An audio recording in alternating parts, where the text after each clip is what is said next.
Hello everyone, কেমন আছো তোমরা সবাই? আজকে কিন্তু একটা টুডের কেকের লুক শেয়ার করছি, যেটা বেশ কয়েকদিন আগে আমি কিভাবে সেট করতে হয় সেই পদ্ধতিটাই তোমাদের সাথে শেয়ার করেছিলাম। আর গলার অবস্থা হচ্ছে কতটা খারাপ সেটা নিশ্চয়ই আমার ভয়েসটা শুনে তোমরা বুঝতেই পারছো। আর আজকে বাইরের থেকে যা যা নয়েজ আসছে সেগুলোকে একটু তোমরা অ্যাভয়েড করো, কারণ পাশে একটা কাজ চলছে, তো সেখান থেকে এই ভয়েসগুলো আসছে। যাই হোক, আজকে যে থিম কেকটা বানাচ্ছি সেটা মোটু পাতলু থিম কেক। এটা আমার সব থেকে প্রিয় কার্টুন ছিল একসময়, আর আমার কাস্টমারের ডিমান্ড ছিল কিন্তু শুধুমাত্র মোটু পাতলু নয়, ছোটো ভীমও অ্যাড করতে হবে তার সাথে। তো ছোটো ভীমের কিছু ক্যারেক্টারও আমি এখানে অ্যাড করছি।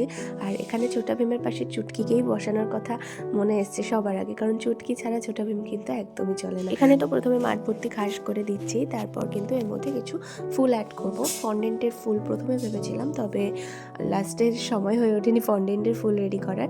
ক্রিম দিয়েই ফুলগুলো রেডি করে দিয়েছি।